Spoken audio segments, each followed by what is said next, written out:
आपके साथ सिरांधा शेखर। क्या फिर डूबेगा पटना? इस सवाल के जवाब के लिए हम आपको तस्वीरें दिखाते हैं, जिसको देखने के बाद कुछ कहने की जरूरत नहीं रह जाएगी। ये 5 तस्वीरें ये बताने के लिए काफी हैं, क्या फिर डूबेगा पटना। मॉनसून की पहली ही बारिश में राजधानी के कई इलाके जलमग्न हो गए और लोगों का घरों से निकलना दूभर हो गया है। ये तस्वीरें हैं पटना के राजेंद्र नगर, राजवंशी नगर, पुनाईचक, नाला रोड और मोइनुल हक स्टेडियम की, जहां पर जल जमाव है। नदी की तरह तस्वीरें यहां पर नजर आ रही हैं। पूरा इलाका डूबा हुआ है और लोग जो हैं वो परेशान हैं।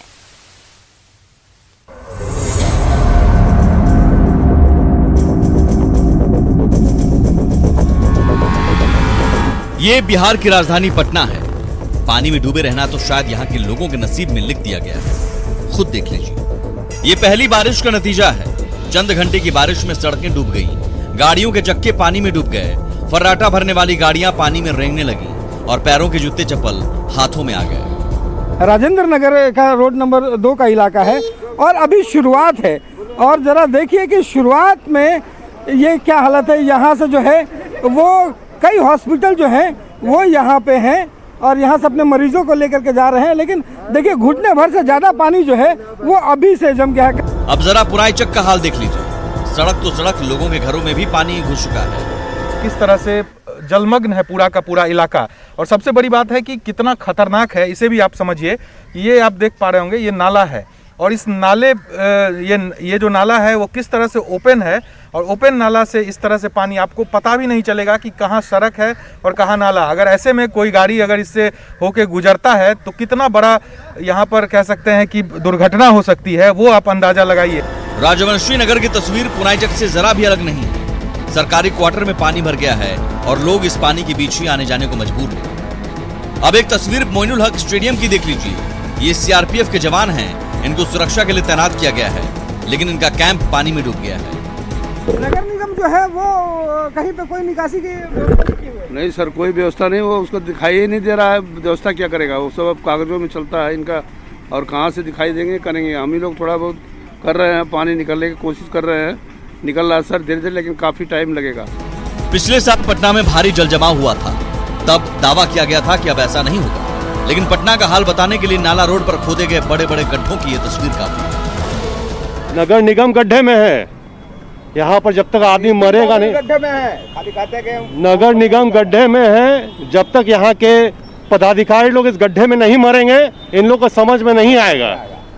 मरना उन लोग को जरूरी है। पटना के लोग अभी पिछला जल जमाव भूले भी नहीं होंगे, कैसे 2019 में उनकी जिंदगी नर्क में तब्दील हो गई थी। तब तमाम सवाल उठे, सरकार ने लापरवाह अधिकारियों पर कार्रवाई भी की। नगर निगम ने दावा किया कि अब आगे से ऐसी नौबत नहीं आएगी, लेकिन पहली बारिश ने पटना का हाल बेहाल कर दिया। अभी तो ये पहली बारिश है, आने वाले दिनों में क्या हाल होगा आप खुद समझ सकते हैं। न्यूज़ 18 के लिए पटना से रवीश नारायण के साथ साकेत कुमार की रिपोर्ट। तो पहली बारिश के बाद पटना की ये स्थिति हो गई। हालांकि न्यूज़ 18 पर खबर चली, उसके बाद पटना में बारिश और जल जमाव के बीच सीएम संप हाउस का जायजा ले रहे हैं। सीएम नीतीश एक एक कर संप हाउस पहुंच रहे हैं।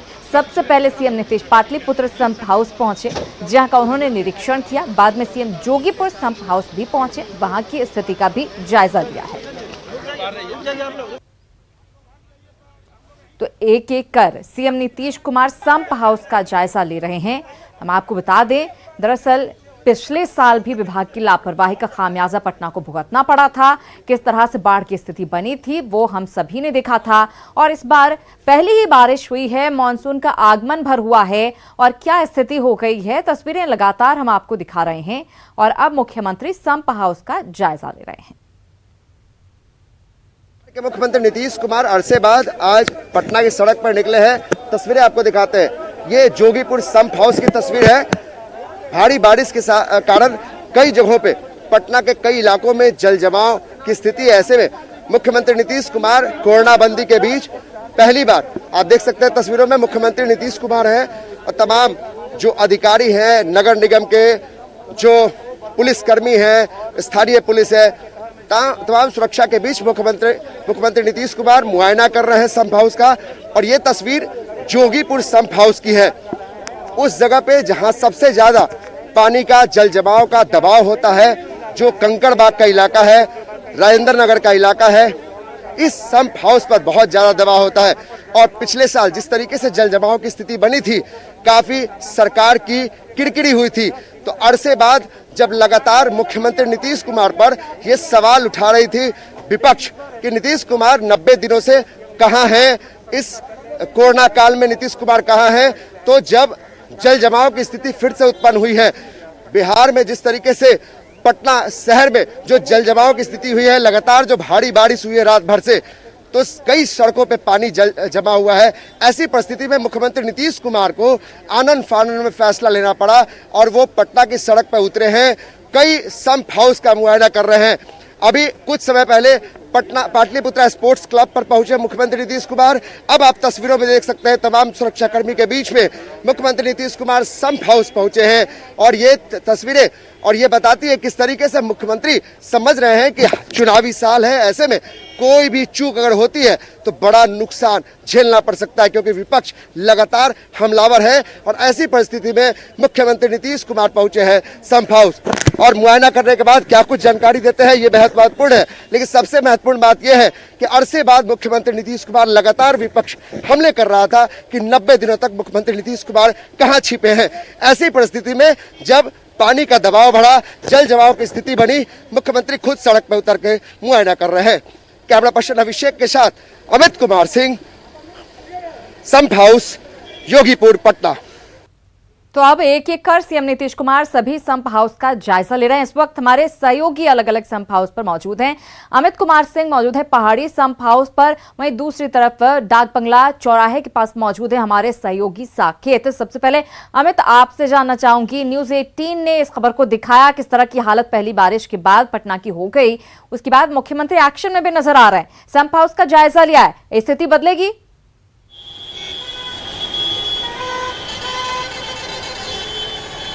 देखिए श्रीराधा, मुख्यमंत्री नीतीश कुमार लगातार संप हाउस का दौरा कर रहे हैं और ये समझते हैं नीतीश कुमार कि पिछले साल जिस तरीके से जनता का आक्रोश उन्हें झेलना पड़ा था, जो जल जमाव की स्थिति पटना में नारकीय स्थिति बनी थी पिछले साल, वही पहली बारिश में उसकी एक झलक दिखाई पड़ी है।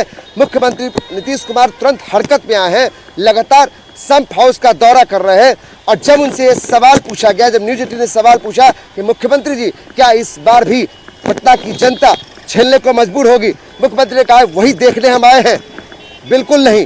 ये इतना जवाब उन्होंने नीतीश कुमार ने दिया कि यानी कि जनता के लिए वो खुद सड़क पर उतरा है। जबकि आप समझती हैं श्रीनंदा कि किस तरीके से विपक्ष लगातार कोरोना बंदी के बीच में मुख्यमंत्री पर 90 दिनों का हमला कर रहा है कि 90 दिनों तक मुख्यमंत्री नीतीश कुमार अपने सीएम आवास में है। लेकिन जैसे ही ये खबर मिली कि पहली बारिश में पटना डूबने की स्थिति में है, ऐसी स्थिति में कई जगह है और ऐसे में ये पानी हो गया है पटना, मुख्यमंत्री खुद बाहर निकले हैं। साकेत के पास चलेंगे।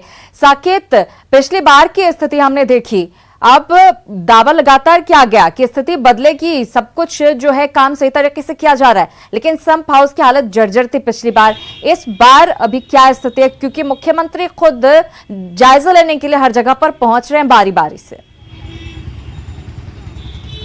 देखिए श्रीराधा, सबसे बड़ी बात है कि निकले तो हैं मुख्यमंत्री, लेकिन अब देर हो चुकी है, क्योंकि बारिश, आप अंदाजा लगाइए कि कल रात 2 से 3 घंटे की बारिश हुई थी श्रीराधा, और पटना के कई इलाकों की जो तस्वीर दिखी है, खास करके जो निचले इलाके, राजेंद्र नगर के इलाके हो, कंकड़बाग के इलाके हो, या फिर आप इधर बात कर लें राजवंशी नगर, पुनाईचक और इस तरह के जो इलाके हैं, वहाँ पर लगातार जो वाटर लॉगिंग है वो तस्वीरें दिख रही है। तो ऐसे में सवाल उठना लाजमी है कि आखिर जो दावे किए जा रहे हैं, लगातार जो नगर निगम के पदाधिकारी हैं उन लोगों से हमारी बात हो रही थी, तो उन्होंने साफ तौर से कहा था कि इस बार ऐसी स्थिति नहीं होगी, पटना में वाटर लॉगिंग नहीं होगा।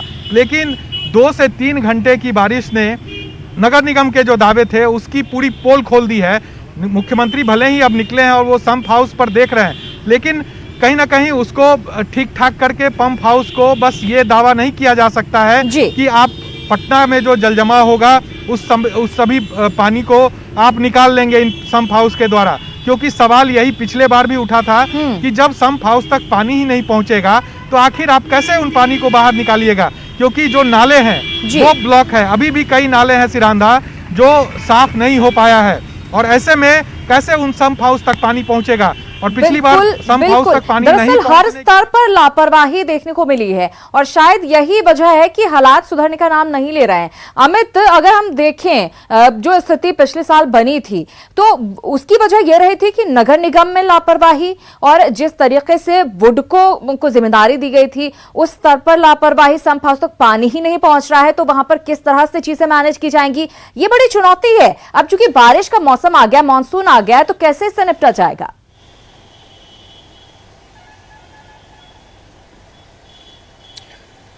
बिल्कुल श्रीनंदा, एक बड़ी चुनौती है, लेकिन हम तस्वीरें दिखाना चाहते हैं। संप हाउस जो पहाड़ी पे है, जहां मुख्यमंत्री नीतीश कुमार अभी अभी पहुंचे हैं। देखिए ये तस्वीर शायद सुकून देने वाला है, पटना के लोगों के लिए सुकून देने वाला है कि संप हाउस पे पानी लगातार प्रेशर से आ रहा है और यही कोशिश रहती है। जो संप हाउस के बारे में शिकायत थी कि पिछली बार जब संप हाउस पानी नहीं खींच पा रहा था, कई संप हाउस की स्थिति इतनी भयानक थी कि वहां पे कुछ भी काम नहीं कर पा रहा था, जिस कारण से बड़ा जल जमाव देखने को मिला था। ये एक अच्छी तस्वीर अमित कही जा सकती है कि यहाँ पर पानी का बहाव बहुत तेज देखने को मिल रहा है, पानी आ रहा, खींच भी रहा है संप हाउस, यानी कि यहाँ सही तरीके से काम कर रहा है। साकित, आपसे जानना चाहूंगी अभी क्या कुछ संभावनाएं हैं, कितने इंतजाम इतने कम वक्त में किए जा सकते हैं ताकि स्थिति जो है पिछले बार की तुलना में काफी कम से कम बेहतर हो?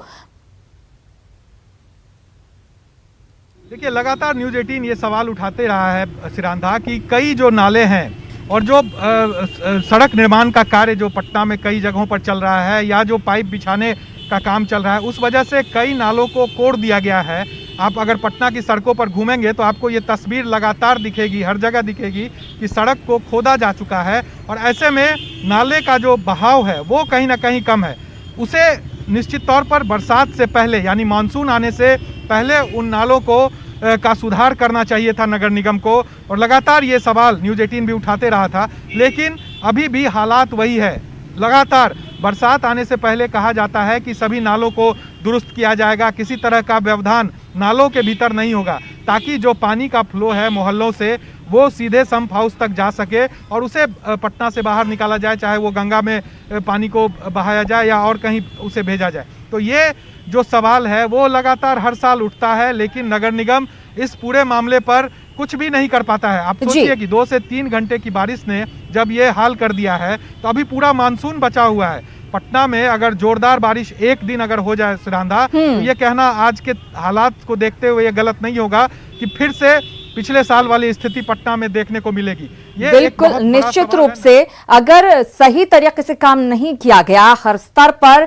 तो स्थिति पिछले बार की तरह हो सकती है और लोगों को भारी परेशानी का सामना करना पड़ सकता है। और पिछले साल को जरा सा हम याद दिलाते हैं, आपको रिवाइंड करते हैं जरा सीन को, क्या था पिछले बार का हाल। आप देखिए, मोइनुल हक स्टेडियम पूरी तरह से एकदम जलमग्न था, ऐसा लग रहा था जैसे किसी तालाब को हम देख रहे हैं। पटना सिटी की हालत भी वही थी। फ्लैशबैक में हम आपको लेकर जा रहे हैं, 2019 की तस्वीरें हम दिखा रहे हैं आपको। बारिश के मौसम में क्या हाल पटना का हो गया था। कदम कुआं का इलाका भी उसी तरह, जब ऊपर से हेलीकॉप्टर से देखा जा रहा था तो पानी ही पानी हर जगह नजर आ रहा था। कंकड़बाग की भी तस्वीर वही देखने को मिल रही थी। घरों के घर डूब गए थे, लोग 2nd फ्लोर पर थे, 3rd फ्लोर पर थे। राजेंद्र नगर की स्थिति भी कुछ अलग नहीं थी। खासतौर से ज्यादा दिक्कत हो जाती है जो झुग्गी झोपड़ी में रहने वाले लोग होते हैं। गांधी मैदान जहां पर पानी नहीं लगता वो पूरी तरह से जलमग्न था। वहीं डाक बंगला चौराहा के इधर का जो एरिया है ऊपर का माना जाता है, लेकिन वो भी डूब गया था पिछले साल।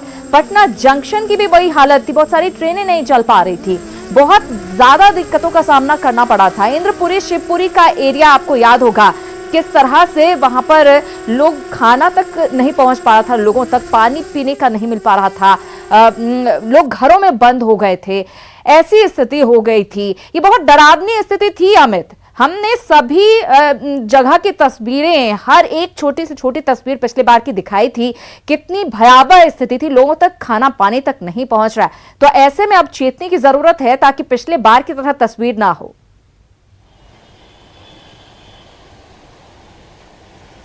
बिल्कुल श्रीरांधा, वो तस्वीरें जो लगातार आप दिखा रही हैं, जो हमारे दर्शक देख रहे हैं, उन तस्वीरों का हिस्सा हम लोग भी थे। जो हमारी पूरी टीम थी वो लगातार उन इलाकों का दौरा कर रही थी, चाहे वो कंकड़बाग इलाका, जिस इलाके में हम रहते भी हैं, वहाँ हमने खुद भी झेला है किस तरीके से दिन और रात कैसे एक बच्चा से लेके एक बुजुर्ग तक वो परेशान था। उस पल को याद करके बहुत डर भी लगता है, तमाम उन लोगों को के अंदर सिहरन भी होती है और वो डर आज भी लोगों के जहन में है। और हम श्रीरामदा इसीलिए कहते हैं और आप भी कह रही है किस तरीके से एक बड़ी चुनौती न सिर्फ नगर निगम और जिला प्रशासन की बल्कि सरकार, आप समझिए सरकार के जो मुखिया हैं वो सड़क पर उतर आए हैं। जब विपक्ष लगातार कोरोना को लेकर सवाल उठा रहा था, लेकिन मुख्यमंत्री नीतीश कुमार भले मीडिया से दूरी बनाते हुए दिखाई दिए सोशल डिस्टेंसिंग की वजह से, लेकिन मुख्यमंत्री खुद सड़क पर उतर आए हैं। और ये समझिए कि जो संप हाउस है उसका जायजा लेने पहुंचे हैं, उनको समझ में आ रहा है कि पिछले साल जिस तरीके से लोगों ने परेशानियां झेली है, शायद वैसी तस्वीर अगर एक भी तस्वीर वैसी आ जाती है तो बेहद चिंता का विषय है। न सिर्फ बिल्कुल बहुत चिंता का विषय साकेत, हम पिछली बार की तस्वीरें भूल नहीं सकते हैं। हमने हालांकि बखूबी अपनी जिम्मेदारी निभाई थी। शारदा सिन्हा जो भोजपुरी कोकिला कही जाती हैं, खुद गए थे हमारे सहयोगी, वहां से उनको घर से निकाला था, उनके घर की क्या स्थिति थी।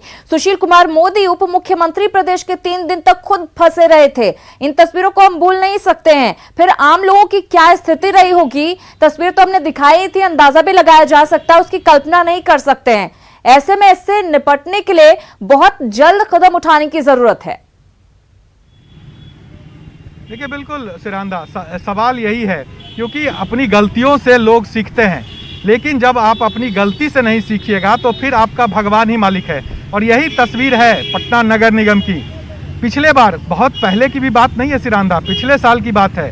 और 1 साल के भीतर दोबारा एक बार फिर से मानसून ने दस्तक दी है पटना में। और उसके बाद पहली बारिश 2 से 3 घंटे की बारिश ने नगर निगम को के जो वो दिन थे उसे याद दिला दिया, जो 1 साल पहले की तस्वीर जो थी। हालांकि अभी बहुत ज़्यादा हम नहीं कह सकते हैं कि पटना में वाटर लॉगिंग हो चुका है, लेकिन ये जो है कह सकते हैं ट्रेलर है सिरांधा। अगर अभी भी नगर निगम इसको गंभीरता से नहीं लेगा, अगर इसको लेकर काम नहीं करेगा, तो सवाल ये उठना लाजमी है कि ऐसी स्थिति बनेगी, क्योंकि मानसून इस बार जैसा कि अनुमान किया जा रहा है कि अच्छी खासी बारिश होगी बिहार में। तो ऐसे में निश्चित तौर पर ये बहुत बड़ा एक कह सकते हैं टास्क होगा नगर निगम के लिए कि उसे जल्द से जल्द इन जो भी छोटी मोटी दिक्कतें अभी है उनको सुधारना होगा। और जो एक सबसे बड़ी तस्वीर है सिरांदा, जो संप हाउस में दिख भी रही है, अभी जब मुख्यमंत्री निकले हैं और जगह जगह वो मुआयना कर रहे हैं, संप हाउस में वो घूम रहे हैं, तो बाज़ाब्ता वहाँ पर कह सकते हैं कि ठीक ठाक कर दिया गया है, हर चीज़ व्यवस्थित बनाया गया है। लेकिन ये व्यवस्थित जो तस्वीर है वो बहुत पहले होनी चाहिए थी, जब मानसून ने दस्तक दे दिया। उसके बाद अगर आप जाग भी गए हैं तो बहुत फायदा नहीं होने वाला है। ऐसे में जरूरी था कि आप पहले से इस पर एक्टिव होते, पहले से नालों की सफाई होती। आपको हम बता दें कि पिछले 10 से 15 दिनों में कई ऐसे नाले हैं जिसकी सफाई करके सड़कों पर रखा गया था, और अब जो बारिश हुई है वो सभी जो गंदगी है फिर से वो नालों में चला गया है। तो ऐसे में फिर से एक बार नाले में ब्लॉकेज की स्थिति है। तो ऐसे ड्रेनेज की व्यवस्था सही तरीके से करनी होगी, नालों की सफाई सही तरीके से करनी होगी, किस तरह से पानी जो है वो संप हाउस तक पहुंचे उसका इंतजाम करना होगा ताकि वाटर लॉगिंग शहर में ना हो। इन सब बातों पर दरअसल ध्यान देने की जरूरत है। साकेत और अमित हमारे साथ जुड़े, आप दोनों बहुत धन्यवाद। उम्मीद यही करते हैं कि सरकार की तरफ से सख्त से सख्त एक्शन लिया जाएगा और विभाग इसको लेकर सीरियसली काम करेगा ताकि पटना वासियों को परेशानी ना हो। इधर लगातार हो रही बारिश से नदियां उफान पर हैं। मुजफ्फरपुर में बागमती नदी का जलस्तर लगातार बढ़ रहा है। पीपा पुल से आवागमन बाधित हो गया है, जिसके कारण कटरा के 14 पंचायत के लोगों का जिला मुख्यालय से संपर्क टूट गया है। अभी तक इस इलाके के लोगों को किसी तरह की सरकारी मदद नहीं मिल पाई है। लोग कोरोना के साथ साथ महामारी के आशंका से भी डरे हुए हैं। जिससे पूरा अपना बसघट्टा इधर उजाइया जजुआर, उफरौली, चंगेल, नगवाड़ा, सिंहवाड़ी, रजघाट, पहसौल, खौड़ा, बसघट्टा, ये जितना है ये बस ओनली फॉर बस एक ही रास्ता है ये, जिससे कटरा होते हुए या बेनीबाद होते हुए मुजफ्फरपुर या कटरा अस्पताल या थाना में जो भी हो इस रास्ता होकर के जाते हैं। लेकिन ये रास्ता बिल्कुल अवरुद्ध हो चुका है। अब यहाँ पे ये देख लीजिए, यहाँ पे अब एक ही ऐसा व्यवस्था है जो नाव का, वो भी नाव। वहीं मधेपुरा नगर परिषद में नल जल योजना भ्रष्टाचार की भेंट चढ़ रही है। करोड़ों खर्च के बाद भी नगर वासियों को 2 बूंद स्वच्छ नल का जल मयसर नहीं हो पाया है। मशीनें जंग खा रही हैं। योजना का जायजा लिया है हमारे सहयोगी तुरबसु ने। मीनारें दिख रही है मधेपुरा में, ये सफेद हाथी बनकर रह गई है। नीतीश सरकार की हर घर स्वच्छ नल का जल पहुंचाने की जो घोषणा है या कहीं योजना है, वो मधेपुरा नगर परिषद में कहीं भी धरातल पर उतरता नहीं दिख रहा है। अधिकारी बताते हैं जो 2 महीने का और समय दिया गया है, 2 महीने के बाद यदि जो संवेदक हैं वो यदि लोगों के घर तक स्वच्छ नल का जल नहीं पहुंचा पाएंगे तो उनके ऊपर कार्रवाई की जाएगी। लेकिन सवाल यह उठता है, जो जिस योजना को 2018 में पूरा हो जाना चाहिए, क्या वो 2 महीने में पूरा हो पाएगा? और जो स्थिति है, जो इससे पानी जो ट्रायल के रूप में भी निकाला गया, उस पानी की गुणवत्ता भी संदिग्ध है। मधेपुरा से न्यूज़ 18 के लिए ध्रुव बसु की रिपोर्ट।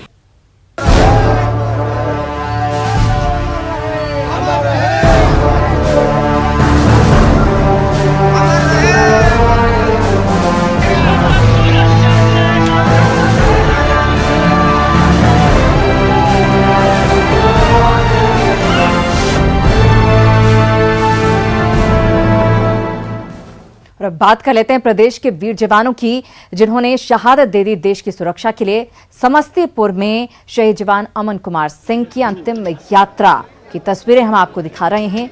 लोगों का हुजूम यहां पर उमड़ा हुआ है उनके अंतिम संस्कार में। हम आपको बता दें कि लोग शहीद की अंतिम यात्रा में बड़ी तादाद में शामिल हो रहे हैं। मौके का जायजा लिया है हमारे संवाददाता अमित कुमार ने।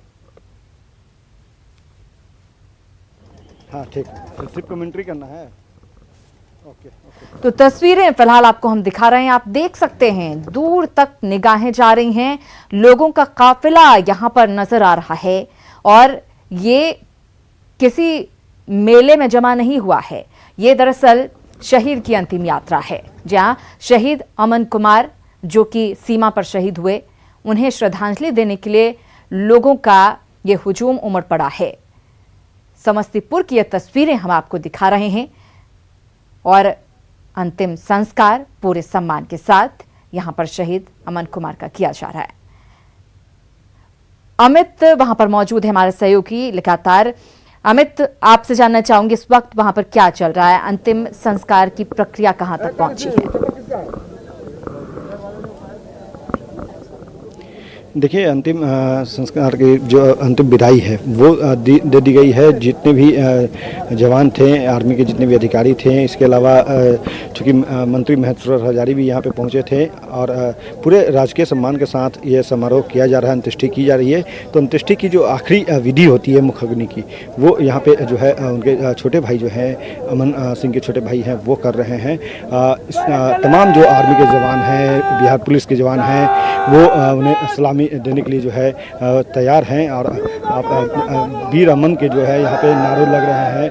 जो तमाम युवा जो है वो अमन की शहादत पे कह रहे हैं कि हमें नाज है और हम भी सेना में जाएंगे, सेना में जा कर के जो है देश को बदला लेंगे। जिस तरह से शहादत हुई है अमन के या जितने भी साथियों की शहादत हुई है उससे बदला लेंगे। देखिए, यहाँ पे हवाई फायरिंग की गई है, आर्मी के जो जवान हैं उन्होंने ये फायरिंग किया है और ये शहादत है। शहादत में ये फायरिंग की गई है और सीधे तौर पे कहीं ना कहीं एक जो बड़े ही ये भावुक पल है।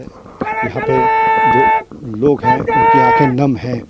चाहे हम बात कर लें परिजनों की, बात कर लें यहाँ के जो लोग हैं उनकी बात कर लें, या बात कर लें यहाँ पे जो सरकारी अधिकारी हैं उनकी, तो तमाम जो लोग हैं वो अपने अमन को याद कर रहे हैं। अमन के जो शहादत है उस पर फ़ख्र कर रहे हैं, फ़ख्र महसूस कर रहे हैं, नाज कर रहे हैं। और यहाँ जितने भी जो आर्मी के जवान हैं, अधिकारी हैं, सभी जो है यहाँ पे पहुँच कर के अपने जाबाज जवान को सलाम कर रहे हैं। तो मंत्री भी हैं हमारे साथ हैं, महेश्वर हजारी, हम उनसे भी एक बात कर लेते हैं। मंत्री जी, जिस तरह से शहादत हुई है, सरकार ने राजकीय सम्मान के साथ अंत्येष्टि करवाया है, 36 लाख रुपया और नौकरी की भी बात कही है, तो आगे भी क्या सरकार मदद करती रहेगी? यहाँ पे जो लोग हैं, जो अमन के परिजन हैं आश्रित हैं, नहीं, जिस तरह से शहादत हुई है, तो मेरी सरकार, भारत सरकार, बिहार सरकार जो भी बन पाएगा हर संभव मदद करने का काम करेगी। और ये वीरता का जो मिसाल पेश करने का काम किया है, जो देश के लड़ने के लिए काम किया गया है, यह देश कभी भी इस इंसान को जो बलिदान हुआ है, शहीद हुआ है, कभी भी नहीं देश भूलेगा। शहादत को नहीं, हाँ, इस शहादत को कभी नहीं भूलेगा। और बिहार सरकार को जो भी विधि सम्मत होगा सब मदद करने का काम करेंगे। देखिए यहाँ पे जो लोग हैं वो बिल्कुल खुले तौर पे अमित, ये चाहूंगी जरा मदद सरकार कर रही है, लेकिन तस्वीरें जरा दिखाएं, क्योंकि ये तस्वीर काफी अहम है, काफी गौरव का ये क्षण है, जिस तरह से सलामी दी गई है शहीद को। तस्वीरें दिखाएं।